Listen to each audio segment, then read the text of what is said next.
tell her that you're sorry, that you said you don't care, that it's her fault that she's dead? What do you want me to tell her? Huh? You were gonna call her parents to call so they can turn you in and get money or whatever. I was gonna call her father. Her father, all right. So you're gonna call her father. What for? Stepdad. Is that gonna be your I'm sorry? Here's some money that's all she was worth. $100,000. The interrogator is now shifting from personal attacks on Markeith to focusing on the families of the deceased. trying to evoke a sympathetic reaction so that Markeith will talk about the crimes. So what was it about? You were tired of running? All I need to know is, why do I tell these people? You know, another deputy going out there to help out after you kill Sergeant Clayton died. What do I tell his parents? That it was in vain? That these people died for no reason? What do I tell them? Because to me, it's more important what the family has to hear coming from you. Because I don't think you're ever going to say sorry to them face to face. So why don't you just let me do that? Why don't you just tell me, tell Shade's mom, tell her stepfather, her father, whoever, this is what it is. And I'll go tell them. And you tell me, we'll go tell Sergeant Clinton's family, this is what it is. I mean, if you're sorry about it. That's a simple question, Markeith. Are you sorry about it? Are you sorry it went down like it did? Is that what you wanted all along? Is that what you did? You walk into the Walmart that day to say, I'm going to kill the first police officer that says to me? Is that what you walked in there thinking? You obviously didn't want to die. That's why you're wearing body armor, right? So it was all about you. That's a little selfish to me. You should have stood there and said, hey, man, come get me. This is where I'm at. If that's what you wanted, if you wanted to fight. See, you're not the type of man to hide. I know that. But you know what? The last 30 days, you proved me wrong. You proved me wrong. Because your whole life, you do what you want to do. Yeah, you spent some time in prison. That was a small price to pay for all this you done in your life, and you know it. And you stupid motherfucker, I ain't did shit, man. I said, you shut your damn mouth. I ain't never did shit. I ain't never had a felony tie on the crib to the you talking about. Now you just rapping. It's unclear which insult specifically triggered Markeith to become confrontational here, but the interrogator will latch onto this opportunity and start plugging into it to evoke more from Markeith, if possible. I'm just rapping? Yeah, I ain't never get in trouble. You just rapping. I'm just rapping? Yeah, you just rapping. So one day you decided to go and freaking shoot Sade. Oh, I'm sorry. Hold on. Let me see. Oh, she came at you with a gun. But you don't want to tell me the whole story. Oh, wait a minute. Sergeant Clayton, same thing. She came at you with a gun. Right? Oh, you're a fucking victim every time. But every time you decide to pull up a gun, no. I'm giving you respect, man. I'm giving you respect. It's not about rap. It's not about rap. See, you don't want to hear it. That's why you tell me to be quiet. Because for the first time in your life, a man just like you stands right in front of your face and tells you the truth. Because in the street, you say what you want, and don't do shit because they scare you. I'm not scared of you. I'm telling you the truth, and you can't handle that. You cannot handle it. Because a grown-ass man like you, me, is telling you the truth to your face, and you can't even talk. You want a little freaking band-aid on your face. That's a bitch-ass move, and you know it. You worry about the little blood coming from your face. You forget that I was there and I looked at Sade. You forget that I was there, that I went over there when they split her wide open and I saw what you did to that baby in the belly. See, I was there. But to you, you're a victim. You're a victim. You want some victim compensation? You want us to wear a pink ribbon for you? He is still making efforts to garner some reaction out of Markeith, who has proven a tough nut to crack so far. Meanwhile, the other interrogator is going to jump back in, this time with a less intense demeanor. This isn't quite a good cop, bad cop scenario, but he's trying a very slightly softer approach, and yet this evokes a brief anger response. Markeith, you want us to say anything to the families of these people? We're going to go talk to Sergeant Clayton's people. We're going to talk to Sade's people. Okay? We're going to talk to the deputy who was killed chasing you's people. You want to say anything to them? It all to that woman who's probably one of the truly nicest, biggest heart police officers I've ever met in my life. A woman who truly gave a shit about this community. Who truly got into this line of work to make the community a better place. And you shot her down like a f***ing dog because you're a little okay? You want anything to say to that family? Your mama. Huh? Your mama. Whatever, dude. You're a little bitch and you know it. You want to say anything to that family? Do you want to say anything to that family? Your dad does big things for the get some respect and you disrespect one. What respect do you deserve? You deserve the respect of any rabid dog on the street. Alright, well go okay? on then. The fuck you stood in front of me for then? That's about the smartest thing you said all night. Don't know about your Okay? business. Smartest thing you said all night. Don't know about your business. What you still here for? Yeah. You got that right. What you still here for? You got it right. Ain't no market nothing. Y'all gotta give respect. Give respect. Did I give it to you? I gave it to you, right? I gave it to you. I talked to you like a man. I talked to you like a man. I told you. Let me ask you something. Did I disrespect you? Did I disrespect you? Yeah, both of you. How did I disrespect you? Yeah, you can call the fans too. Because I told you the truth to your face. I didn't call you no names. You don't want to hear the truth. I didn't call you no names. You know what I did? I told you the truth. I told you the truth. But man to man, if you're not gonna freaking tell me the truth, if you're not gonna talk to me like a man, then tell me that. Tell me, man, I can't do it. I cannot talk to you like a man. Just say it. The officer is linking his unwillingness to talk man to man to him being a punk and a bitch to try to once again invoke behavior and get him to talk to prove the officer wrong and that he is a real man. This approach isn't working. Markeith seems to have no real concern for anything they're saying and still seems focused on his medical needs and the fact that the cops allegedly roughed him up upon arrest. They got a hole in my mouth. Y'all talking about this. Sade had a bunch of them in her body too. And so did that baby. And so did Sergeant Clayton. You want to compare holes? We can compare holes. Yours are gonna heal. Okay? Your wounds are gonna heal. You're gonna be fine. Okay? I read something you put on freaking Facebook. You talk about love and God and God first and family this and family that. That's a load of shit there. You know, I look at it, you know, man, this guy can be the nicest guy one day and the opposite the next. See, I think about, damn, you know, sometimes I get pissed off, man. By sharing some information about himself, the detective is trying to relate to Markeith and build rapport so that Markeith will be more likely to cooperate with the questioning. Sometimes I want to say some things to my woman. Sometimes I want to say some things to my kids. Sometimes I want to say things to the people I work with. You know what? And I hold back. You know why? Because most of the times I'm wrong. I'm jumping to conclusions. But you, not you, you don't say something. You pull a gun, you freaking shoot it. Girl in the past, pissed to you. You pissed to her. Pull a gun and shoot at her. Yeah, none of that happened, so you can shut up. Will you fucking let that happen? How about Sade? Did that not happen? Did I make that shit up? Am I imagining things? Is it a fairy tale that she's dead? Because last time I freaking checked, when I stood right there and they were doing an autopsy, I know what I saw. I've been doing this for a long time. You're good at what you do, and I'm pretty sure that I'm good at what I do. And I know what I saw. You say you're defending yourself. You say that these people are coming at you, they're attacking you. Even when you defended yourself, even when the attack stopped, Sergeant Clayton, she was down. She was down. You already shot her. She wasn't getting up off her back. But you had to do what you had to do and stand over her and finish her off. Okay? Don't try and say that you were defending yourself. You willfully went in there and did what you did. You willfully went in there and killed her. The interrogator confronts Markeith with his axe, suggesting he went from defensive actions to unjustified actions. The witness who sat beside Deborah in her last moments would later claim that it looked like Markeith was trying to unload his gun on her and get rid of her like it was something personal. She alleges that Markeith continued to shoot the officer while she was down, and that she could only watch as Deborah's body jumped off the ground from the bullets. So, in truth, all the acts were unjustified.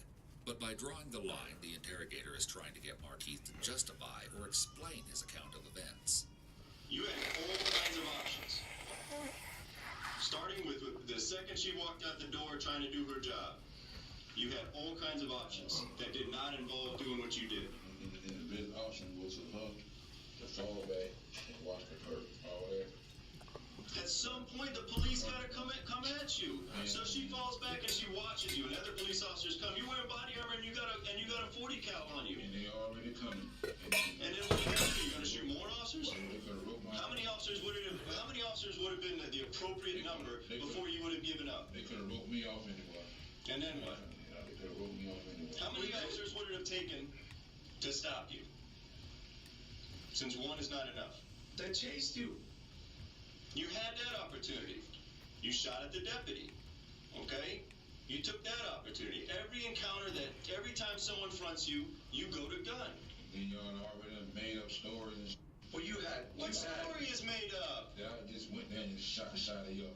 You've had 30-something days to come and tell your side of the story, but you chose not to. So don't talk to me about stories. You should have come out. Niche told y'all. Y'all not responsible for what the news people play. Man, y'all get the out here. No, your niece told me 2 stories. That's why she ended up over there handcuffed and in jail. She told 2 different stories. So don't be confused. I clarified all your freaking doubts. I sat down and I talked to her. Well, you've had 30-something days to come and tell your story. You've had 30-something days to... You could have prevented... You could have prevented your niece from going to jail by coming in here the very next day and saying, hey, this is what happened. Here the interrogators turn Marquis' frustration at his niece being jailed and harassed back on himself, telling him that his own actions led to her being detained and questioned. They're trying to change the theme of the interrogation. You didn't do that. Cause she ain't did shit. How the motherfucker doing? Day 2. Yes, she did. And I'm in Walmart trying to She did. She went and got money for you. And she got that money from my motherfucking door. That's my motherfucking check that I worked for all week. And I brought it to you. And I told him to give it to my motherfucking child. That went my motherfucking daughter. Y'all tell me y'all don't know what y'all talking about. Well, that's what she said. She got the money for you. She ain't told you shit. I know damn well she ain't told you that she ain't brought me shit. That was my motherfucking child and my motherfucking grandbaby. So y'all can kiss my ass with that bullet. Anybody gave me I gave away every motherfucking thing. Anybody gave me shit. Ain't nobody gave you free food? The interrogator uses the opportunity of Marquis' angry outburst to confront him with other sources of evidence, such as phone records. Anybody gave me shit. Ain't nobody gave you free food. Anybody gave me shit. I bought my own, got my own shit. Well, you don't think that we're capable of, looking at the phone records, talking to people? You don't think that we went and talked to these people and they said, yeah, we talked to them. He asked for money. He asked for food. This is what... I ain't asked nobody for no motherfucker. That's the motherfucker lie. So they lied on you. The interrogator knows Marquis cares about the people close to him and tries to provoke him by suggesting that if Marquis disagrees with what they're saying, then he is essentially calling those people liars. The motherfucker told people what really going on. All the other shit. So tell us about, all right. It's just tell it. I mean, the people you're calling. We see, obviously, we're following your phones. This is why you're here. You're calling these people. We're following those phones. What's the conversation about? You leave Walmart. You just killed Sergeant Clayton. You leave Walmart. The first person you call. You're obviously looking for help. That person give you help? Why are you calling him? Then what are you calling him? What are you telling him? When you call him, tell us about the phone conversation you had with him. You damn sure needed help, and you damn sure reached out, and you damn sure called some people. I need help, man. I need help. Because you just killed a police officer, and you're trying to get out of the area. I didn't need no help. You did that all by yourself? I didn't need no help. Did you do it by yourself? You seen it. Didn't anybody with me? Around me. All right. Now, how did you get from point A to point B? Somebody have to give you a car? Establishing location and opportunity isn't the most important goal at this stage, but it will let the DA paint a better picture of the course of events for trial. Did you steal a car to get from point A to point B? You bail from the VW. Where do you go from there? Up in the reserves. Where do you go from there? Where do you go from in the reserves? Where do you go once you leave? Once you bail from the VW? Where do you go when you leave the VW? Fucking like, bro. Do you stay in the apartments? Not right now, y'all just got me sick. Did you stay in the apartments, or did you go somewhere else? Oh my god, like, oh my god, bro. Like, you get punished for playing defense and frustrated here, but he is only ordered to sit again, adding to his feeling of powerlessness as he has no choice but to comply. Sit down, Marquis. Sit down. Them pants ain't going there. Sit down. Sit down. Where'd you go in the reserves? You checked that? Why didn't you shoot that man? Was your gun out of ammunition? What happened? When you take that VW in the Highland Oaks, why didn't you shoot him? Oh my god, can I stop getting my fucking ankles, bro? God. You shoot the guy in Highland Damn. Oaks. Just keep getting my shit, bro, for why? Marquis. Like, this nigga is terrible. Oh my god, my shit just get broke all game, bro. They just keep giving this nigga a wide open fucking room, bro. The interrogator gives his partner a look and a shrug. Hard to read this, but it could suggest that they feel they are making progress. We'll watch for a change in tactics. Like, yo, I can't play defense. I get my shit, bro, every time I try to play defense. Yeah, I just glide this nigga. I swear, shit is ass right here. It's like, bro, every time I play a 6-8, bro, it's like 2K just like bro, I just get punished. I was gonna give you a little bit of respect. I don't understand, bro. Give bad people respect. I was gonna give you a little respect because you Like, beat they me for 30 suck. something days. I couldn't They find suck anything. 6-8 niggas so hard. It's not even But you know funny. what I think from our talk It's today? not even funny, I feel bro. sorry Like, for you, it's man. like, The yo, what interrogator the starts to fuck? berate and lecture Markeith. It's like anybody I don't think taller than there's a you just tactic get at work here. past you. I Like, think the earlier look they exchanged was an expression of frustration, which is now being verbalized in one last effort to get the it's suspect like to talk. anybody who's taller than you literally gets past you, no matter what. You know, go to church and pray for you. Like, the 'Cause I nigga gotta is pray for taller you, than you, who's getting past I'm you. not.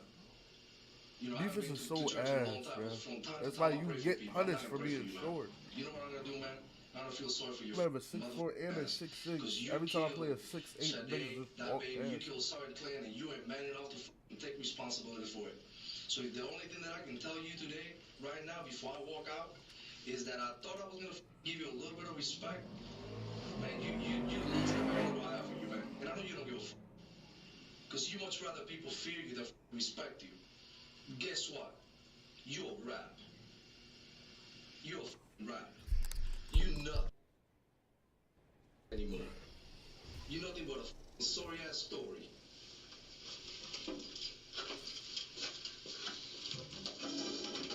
$20.36.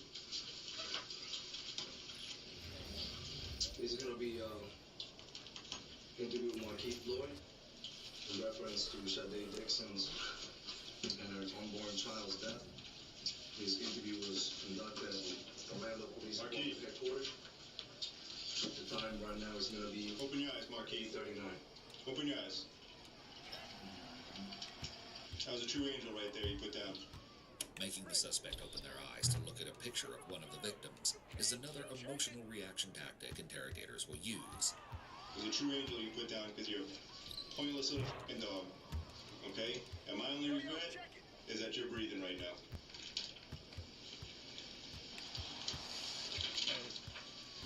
You get what you got coming. Like,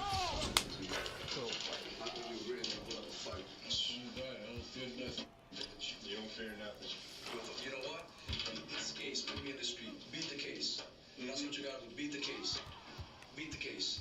Because there will be another day. And you know when this time is gonna happen? It's not gonna be Sergeant Clayton. It's gonna be somebody like me. The officers and What the the interviewer fuck? frustration and all the different yo, they tactics on this try to nigga get them hey, nowhere. bro. This is not a case that confession is necessary. Yo, and they evidence. keep giving me. They have I'm about to eyewitness get off the accounts game. of both shootings. I'm not in the mood for this shit. Yeah, And they just on these niggas dick. Like, oh, why am I getting the slowest fucking You layup? had opportunities to do all that you talked about. You had all kinds of opportunities to talk about. And what you did, you He in just the fell down on your hands and fucking knees. slowest layup. Knowing the You know what fucking you are. You gave me one sound there. And then. like, why am I getting one? Dunk the ball, nigga. Ew. Weird. Bro, fucking dunk the ball. Oh, man. In using the Reed method, the interrogators tried two major themes. First was appealing to his manhood and his desire to be legendary. This had relatively little impact, though surrounding appeals to his credibility did evoke some reactions. The other theme attempted was to play on his concept of remorse. However, there was even less success here. More officials come in to take photos of Markeith, cutting his shirt off and documenting his injuries. After a little while, medical assistance arrives for Markeith as well. Markeith was treated at a medical center for about 20 hours before being taken to Orange County Jail. And then, on January 19th, bright and early, he had his first court appearance. On charges related to Sade's death, that is. As far as legal trouble goes, this was far from Markeith's first rodeo. Markeith did have a history of criminal activity, going back 2 decades. In 1995, when Markeith was about 20, he had been arrested on a murder charge, which was later dropped because a witness lied about key information.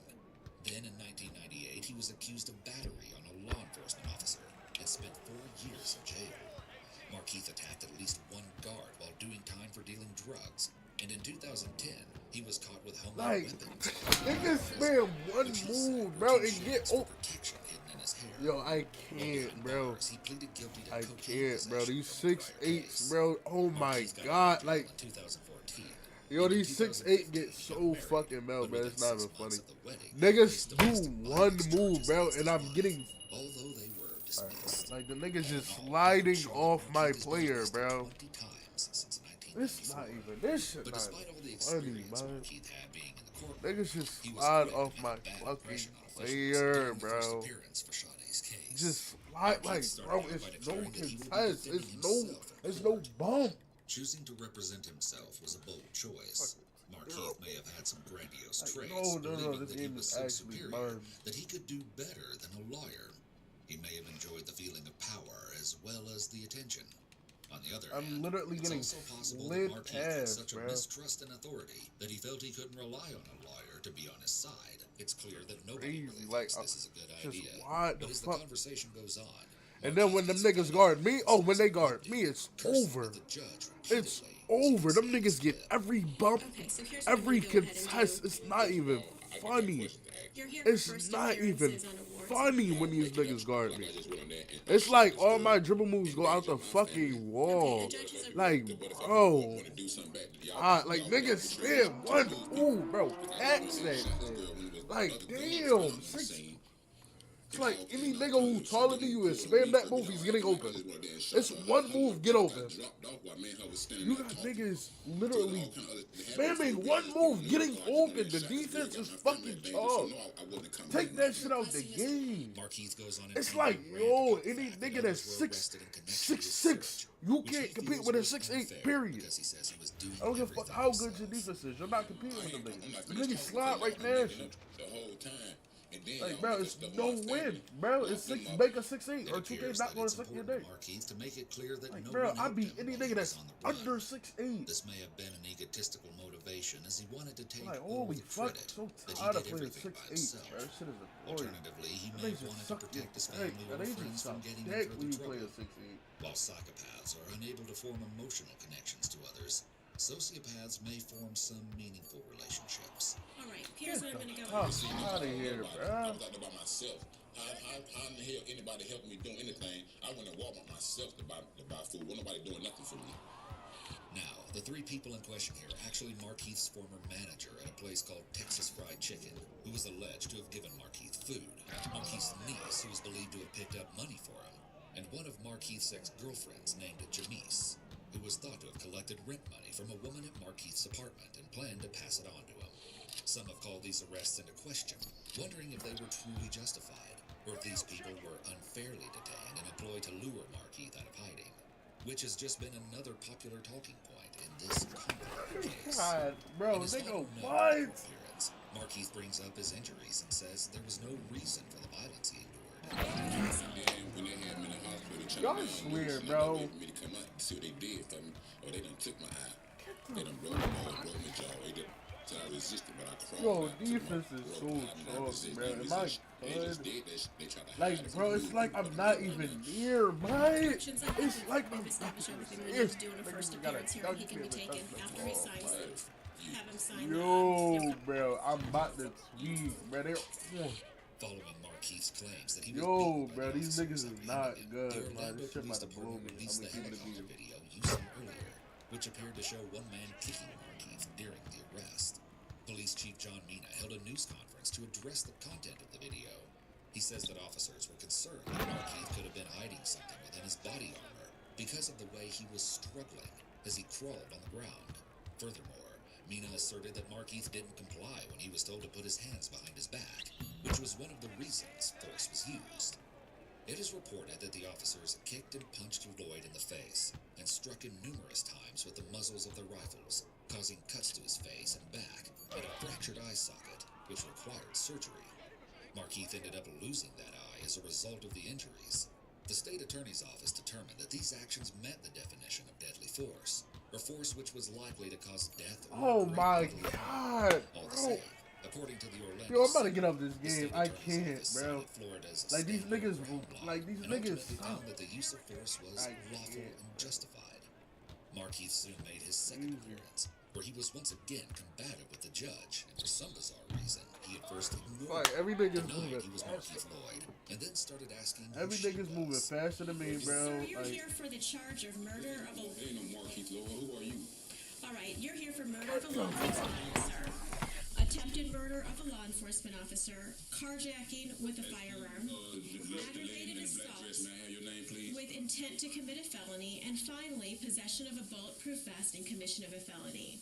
Markeith likely felt very powerless in court, so trying to turn the tables on the judge was his way of exerting control. There is little that Markeith can control in his life at this point, except for his own words. Interrupting the judge or refusing to answer her questions was his attempt to take charge of the situation.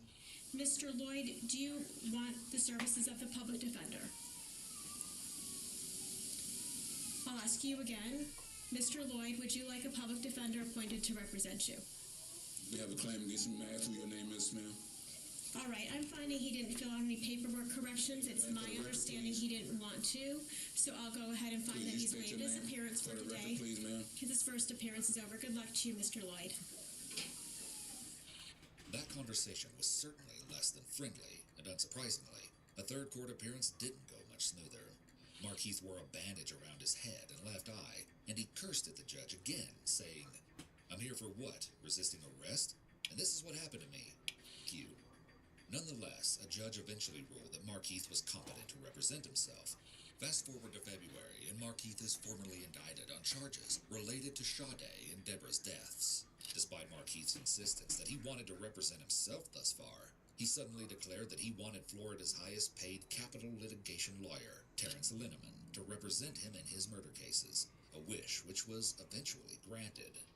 And this brings us to the second half of today's story, the murder trial. In researching this case, I always knew I wanted to analyze the interrogation footage you saw earlier. But the deeper I dug into this trial, the crazier things got, and I realized that the information revealed in court might just be the most intriguing part of the entire case. First of all, reports say that in the months leading up to the trial, Markeith went on a rampage in the Orange County Jail, violently ripping phones off the wall, breaking glass, and destroying a TV and iPad. Authorities say they couldn't get close enough to even use pepper spray. He apparently shouted about how he was the son of God, while causing thousands of dollars in damage to the facility. What's more, in videos of jail visits between Markeith and his family, Markeith appears to make light of his dire situation.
He may have been trying to put on a front for friends and family who came to visit him in jail in order to protect his image.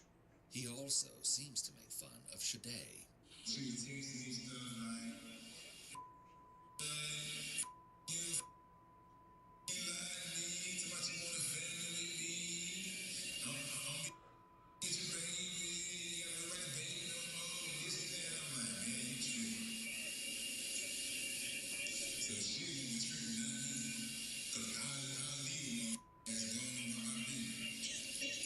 Finally, in late 2019, the trial concerning the Sade Dixon case began. During his testimony, Markeith revealed details about his short-lived but turbulent relationship with a young woman. and his words are extremely telling. After getting out of prison, Markeith was working 4 jobs, and he went from being homeless to being able to rent a place of his own. Soon, he was excited to include Shade in his new life, but he says when they started talking, he asked her, "What else you got to offer? What's your credit score?" You see, Markeith had some very strict guidelines of what he wanted his partner to be like. The first time he picked Shade up to hang out in person after chatting online, he had some distinct opinions on her clothing choice. When I first picked her up, she came out and she had on some shorts, booty shorts. So I was gonna say something, but I didn't say anything. A queen don't dress like that. You're exposing yourself to the world. We can see already that Markeith has a tendency to think he knows what's best for his romantic partners. Nonetheless, the relationship was budding, and Markeith says when they were about to have intercourse, she told him not to use protection. From that point, their relationship progressed quickly, and they started to move in together. Markeith goes on to say that Shade wanted to study to become a real estate agent, and then later on, an OBGYN. He started taking her to school during the days and working his delivery job at nights, but he claimed Shade started to think he was messing around with other women while she was in class. Therefore, Markeith started sleeping in the car in the parking lot when Shade was in class. Just from these anecdotes alone, it is clear to see that their relationship was toxic and built on a very shaky foundation from the very start. Markeith says they soon found out that Shade was pregnant, and they even went live on Facebook to show friends their sonogram appointment. But then Markeith calls attention to something really interesting. A lot of people didn't pick up on it, but she live. She got the phone now. She's live. We get in the car. Then she was like, I need to check. I need to check when I conceived. What did that mean to you? I feel like she was pregnant before I got with her. Okay. And how'd you feel about that? I didn't care. I wanted a baby. Markeith explains that since he's a convicted felon, he can't adopt a child, and he really wanted a baby to raise, even if it potentially wasn't his. His fixation on controlling her behavior only grew stronger. Now, one of his requests was understandable. He didn't want her to smoke weed while pregnant. Markeith spoke about why he started feeling especially adverse to drug use.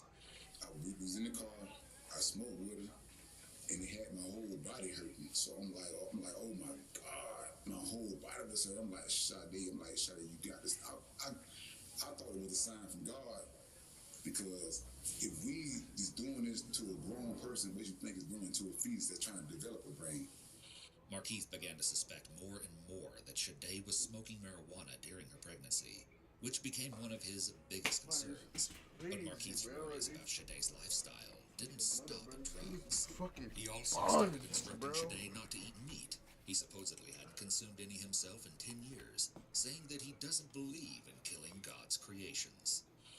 I don't eat meat. I don't believe in death, so I don't believe in killing God's creation. So I feel like God made animals just like He make us. We all the same flesh and blood, so I don't eat flesh and blood. Markeith even says he received signs from God that he shouldn't eat meat, and this next clip shows the unorthodox way this happened. I was in prison in Colorado. I was inside a mountain, and so I came out one day. I looked. I can't. I'm getting a headache playing this. So much life. I see so much green. The trees. I can't. And then it hit me. I'm like, damn. So I felt like God was sending me the sign, like this what it is. It's unclear if Markeith is describing a hallucination in which he was inside a mountain, or whether he is attempting to describe a real situation he experienced. Hallucinations can be caused by a mental health disorder, but they can also occur as a result of drug use.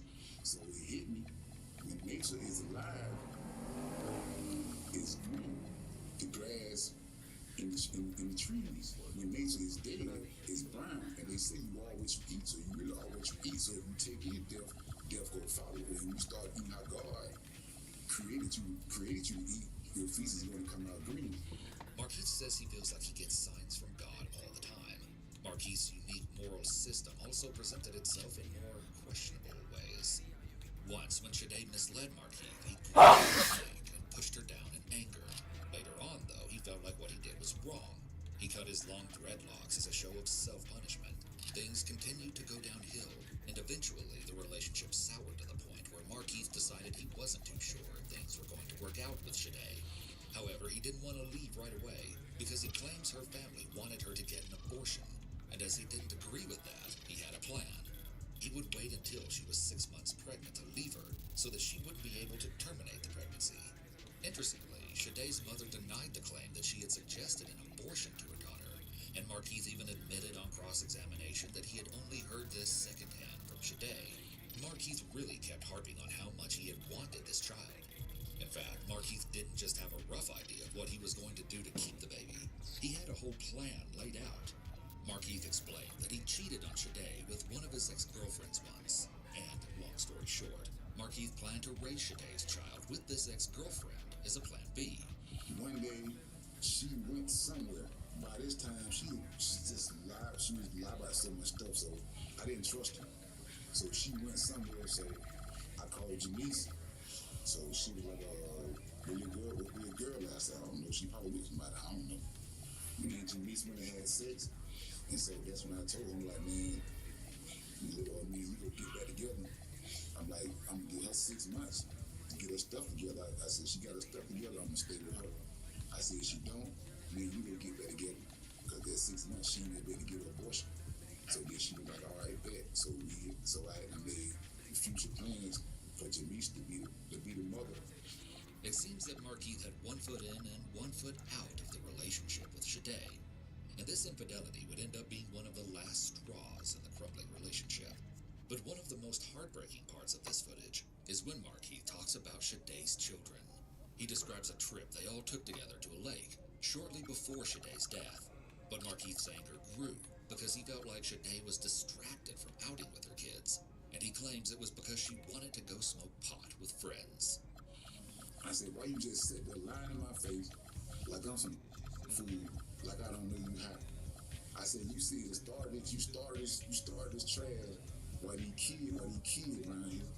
I'm like, man, all you doing, I don't trust you. I don't want to be with you anymore. This started an angry back and forth of texts about the lack of trust in the relationship. SHlT ended things on an amicable note, though.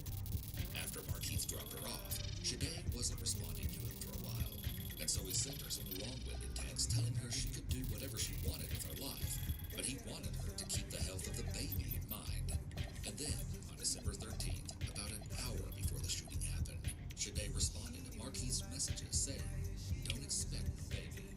He interpreted this to mean she was getting an abortion. SHlT texted Markeith screenshots of his Facebook conversation with another girl and called out that he went on live from a strip club with other girls within the 2 days after they broke up. And that's when Markeith headed over to SHlT's house. And in this murder trial, right off the bat, it became clear that there were 2 very different accounts of what happened the night of her death. Up until a certain crucial point, the opposing sides told a relatively similar story. SHlT and Markeith were in the midst of a heated confrontation, the unborn child and accusations of infidelity being the main topics at hand. At some point,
Right.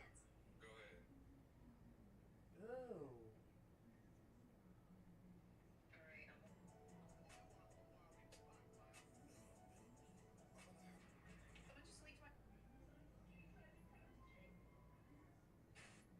She locked her son inside the chicken coop when he was just a baby. And over the next 7 years, he was raised by the birds. He learned to move like them and make strange bird-like sounds instead of talking.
better stop for that nigga end up like that too, boy. You better stop.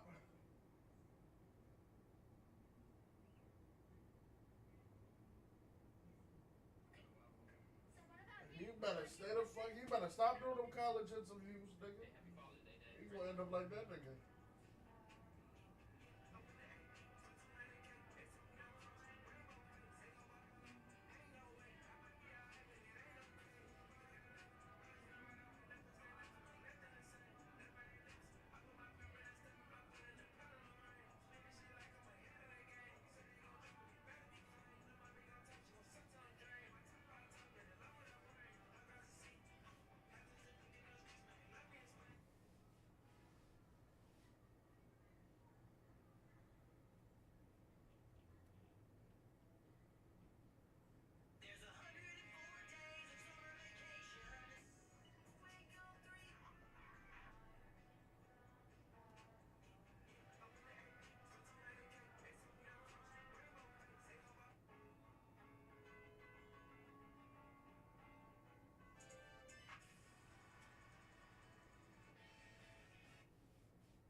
biggest things, man.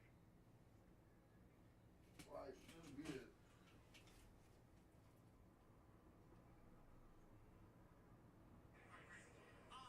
So, do you know how many transgender Americans have been mass shooters over the last 10 years?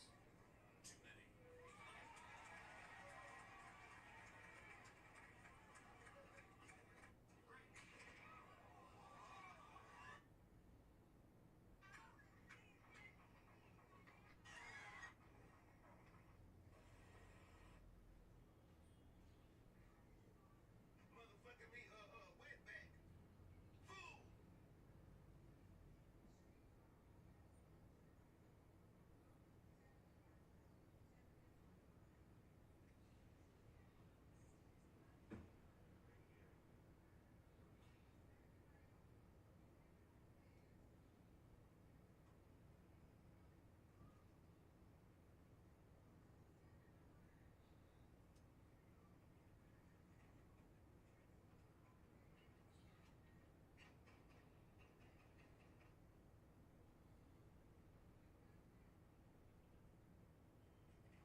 Ash